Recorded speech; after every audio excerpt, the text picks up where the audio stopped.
VOA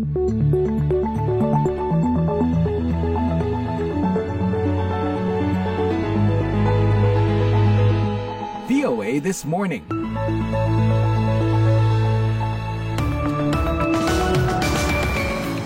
Halo, selamat pagi. Inilah siaran VOA This Morning, Senin 18 November 2024, yang dipancarkan langsung dari Studio 17 di Washington DC.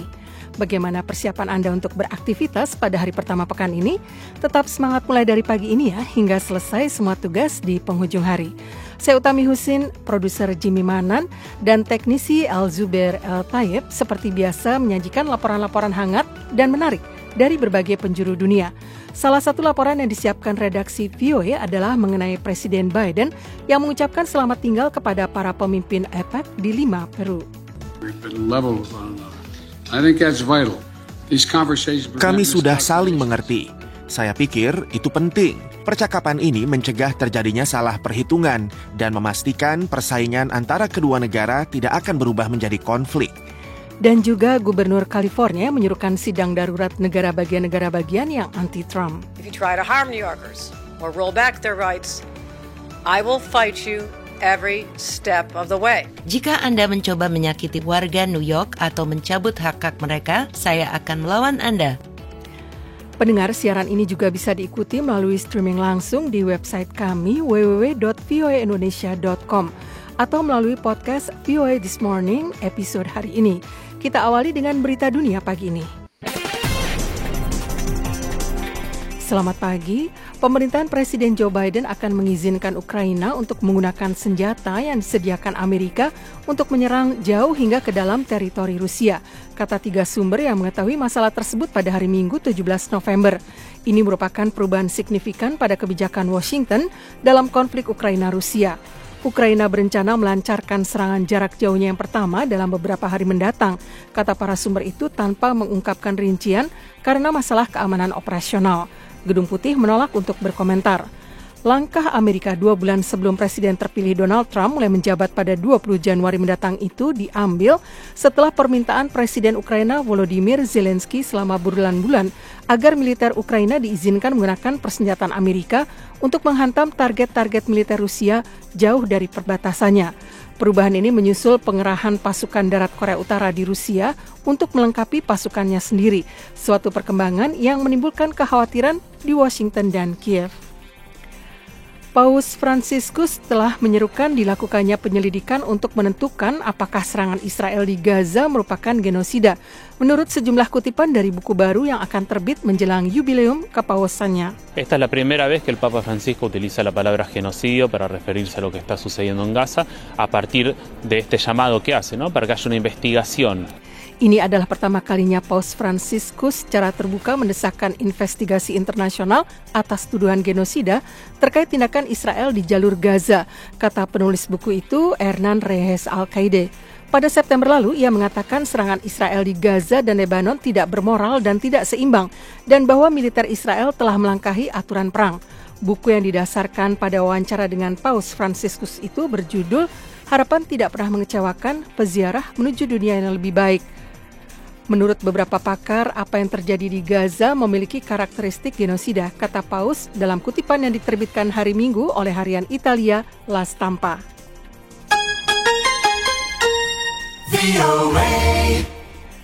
Serangan udara Israel menewaskan juru bicara utama kelompok militan Hizbullah Lebanon pada hari Minggu dalam serangan pertama terhadap Beirut Tengah selama lebih dari 1 bulan ini. Sementara itu, para petugas medis Palestina mengatakan serangan Israel sebelumnya menewaskan 12 orang di Gaza.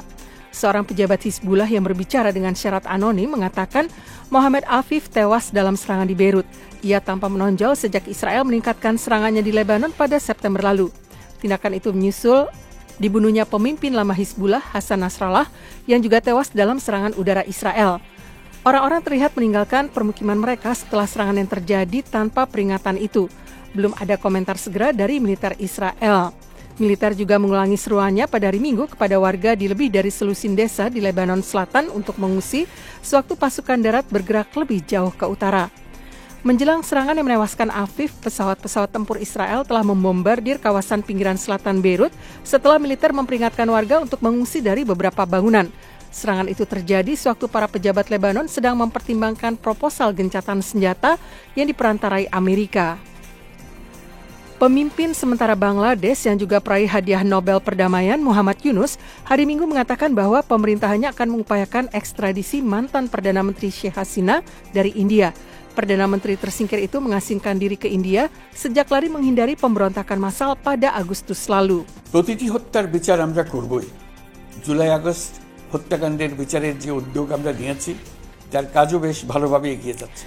Dalam pidato kepada rakyat pada 100 hari pertamanya menjabat yang ditayangkan televisi, Yunus mengatakan bahwa pemerintah sementara akan mengadili mereka yang bertanggung jawab, termasuk Hasina, atas kematian ratusan orang selama pemberontakan yang dipimpin mahasiswa yang mengakhiri 15 tahun masa pemerintahan Hasina. Yunus mengambil alih kepemimpinan pada 8 Agustus, 3 hari setelah Hasina meninggalkan negaranya. Yunus mengatakan tidak hanya kematian dalam pemberontakan, tetapi juga semua pelanggaran HAM lainnya, termasuk dugaan penghilangan paksa yang terjadi semasa Hasina berkuasa, akan diselidiki.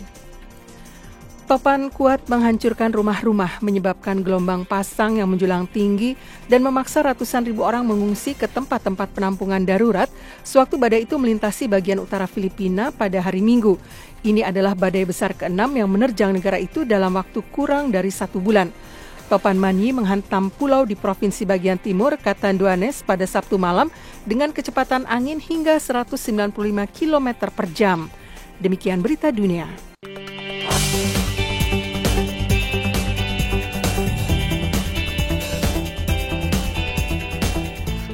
Pendengar, di sela-sela Forum Kerjasama Ekonomi Asia Pasifik di Lima, Peru, Presiden Amerika Joe Biden bertemu dengan Presiden Tiongkok Xi Jinping. Ini merupakan pertemuan tatap muka terakhir mereka saat Biden menjabat dan tur perpisahan bagi Biden ketika para pemimpin dunia bersiap menghadapi pemerintahan Donald Trump di Amerika pada bulan Januari. Kepala Biro Gedung Putih Patsy Widakuswara melaporkan, selengkapnya disampaikan Arif Budiman. Presiden Joe Biden berbagi panggung pada hari Sabtu dengan para pemimpin dunia yang menghadiri forum APEC di Lima, Peru. Masa jabatannya berakhir pada bulan Januari mendatang. Sebagai bagian dari tur perpisahannya, Biden bertemu dengan Presiden Tiongkok Xi Jinping. Amerika Serikat dan Tiongkok bersaing dalam banyak hal, termasuk peran mereka dalam tatanan dunia. Biden mengatakan, meski mereka tidak selalu sependapat, mereka tetap terbuka terhadap satu sama lain. Kami sudah saling mengerti. Saya pikir itu penting. Percakapan ini mencegah terjadinya salah perhitungan dan memastikan persaingan antara kedua negara tidak akan berubah menjadi konflik. Sementara Xi melalui penerjemah yang mengatakan, China and the United States should bear in mind the interest of the whole world. Tiongkok dan Amerika Serikat harus mempertimbangkan kepentingan seluruh dunia dan memberikan lebih banyak kepastian dan energi positif ke dalam dunia yang sedang bergejolak. Biden pernah menyebut Xi sebagai diktator di masa lalu, sementara Xi menuduh Amerika Serikat sebagai sumber kekacauan terbesar di dunia. Namun kedua pemimpin telah menekankan pentingnya stabilitas dan selama 4 tahun terakhir, mereka telah berhasil mengatasi persaingan yang rumit ini. Mereka sepakat untuk memulai kembali komunikasi militer ke militer pada pertemuan puncak mereka pada tahun 2023 yang merupakan tindak lanjut dari pertemuan mereka pada tahun 2022.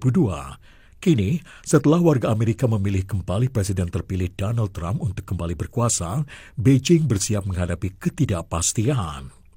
Pada masa jabatan pertamanya sebagai presiden, Trump melancarkan perang dagang dengan Tiongkok. Tahun ini, ia mengancam akan mengenakan tarif hingga 60% pada seluruh impor Tiongkok dan 10% hingga 20% pada barang-barang dari negara lain. Sumber-sumber diplomatik APEC yang berbicara tanpa mau disebutkan namanya khawatir Amerika Serikat akan menjadi lebih proteksionis dan isolasionis di bawah kepemimpinan Trump yang menarik diri dari perjanjian-perjanjian dagang dan perjanjian-perjanjian lainnya saat masih menjabat. Beberapa jam sebelum bertemu Biden, Xi menampilkan dirinya sebagai pembela multilateralisme dan ekonomi terbuka. Dia memulai tur Amerika Selatannya dengan meresmikan sebuah mega pelabuhan di Peru, investasi sebesar $1,3 miliar oleh Beijing dalam upayanya memperluas perdagangan dan pengaruh di benua tersebut. Arif Budiman, VOA Washington.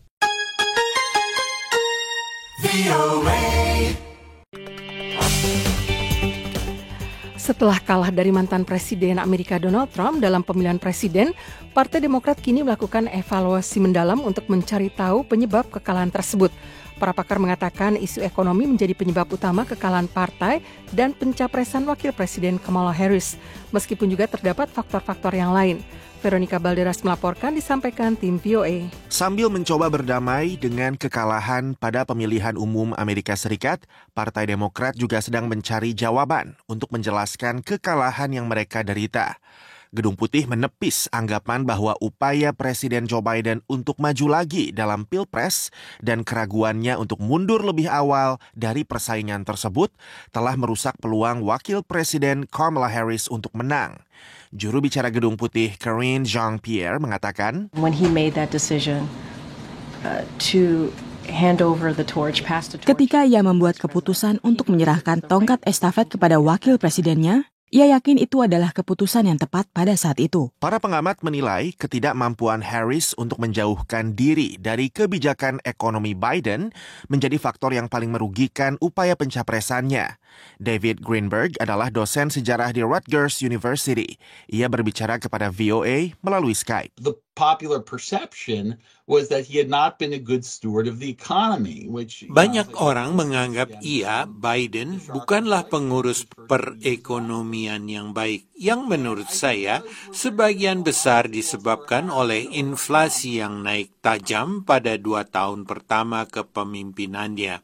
Dan saya rasa itu adalah rintangan yang sangat sulit untuk diatasi Harris. Isu pentingnya hak aborsi banyak digaungkan dalam kampanye Harris. Akan tetapi jumlah pemilih perempuan yang memilih Harris berdasarkan isu tersebut nyatanya tidak sebanyak yang diharapkan Partai Demokrat. Ahli strategi Partai Demokrat Julie Roginski berbicara kepada VOA melalui Skype. There are a lot of states that had a referendum. Banyak negara bagian yang mengadakan referendum melalui surat suara untuk menjamin hak-hak reproduksi dalam konstitusi masing-masing. Jadi orang-orang bisa mendukung hal itu sambil mendukung Trump. Roginski mengatakan, selain mengevaluasi kesalahan dalam pemilu kali ini, Partai Demokrat juga perlu memperbaiki apa yang ia sebut sebagai masalah struktural yang sudah lama ada. Kami punya rekam jejak yang dapat dibanggakan, tapi kami tidak tahu cara menyampaikannya. Kami malah jadi kelihatan tidak tulus. Generasi baru pemimpin politik dapat terbukti memberi energi baru, kata John Lappy, lektor ilmu politik di Plymouth State University yang berbicara melalui Skype. They need new leadership that is younger and more. Mereka membutuhkan pemimpin baru yang lebih muda dan lebih memahami kondisi saat ini dan tentunya memahami warga kelas pekerja. Untuk Veronica Balderas Iglesias, saya Rifan Dwi Astono, VOA Washington.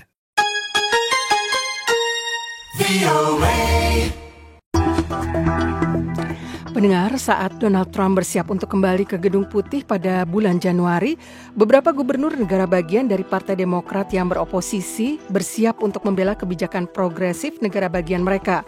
Wartawan VOA Matt Dibble melaporkan dari California, di mana gubernurnya menyerukan sidang darurat Majelis Negara Bagian. Selengkapnya bersama Madioni. Saat Presiden terpilih Donald Trump bersiap untuk mengambil alih kekuasaan dengan mayoritas Republik di kedua majelis Kongres, beberapa gubernur Demokrat ingin membatasi dampaknya pada negara bagian mereka. Gubernur New York Kathy Hochul mengatakan, If you try to harm New Yorkers or roll back their rights, I will fight you every step of the way. Jika Anda mencoba menyakiti warga New York atau mencabut hak-hak mereka, saya akan melawan Anda. Gubernur New York Kathy Hochul dan Gubernur Illinois J.B. Pritzker bereaksi keras. You come for my people, you come through me. Anda mendatangi rakyat saya, Anda datang melalui saya. Gavin Newsom, Gubernur California, di X @GavinNewsom mengatakan, kita menyerukan dan telah menghimbau sidang darurat khusus Badan Legislatif Negara Bagian kita yang berfokus pada nilai-nilai yang kita junjung tinggi, yang menurut saya adalah nilai-nilai universal yang merupakan nilai-nilai Amerika. Itulah seruan Gubernur California Gavin Newsom untuk sidang khusus DPRD negara bagian guna mempersiapkan apa yang dikatakan kantornya pemerintahan federal yang akan datang yang telah mengancam negara bagian dari berbagai sisi. Setelah kemenangannya, Trump mengunggah di platform Truth Social miliknya bahwa Newsom berusaha membunuh California, milik negara kita yang indah. Trump sering mengatakan kebijakan progresif negara bagian tersebut berkontribusi terhadap kejahatan, tunawisma, dan imigrasi ilegal.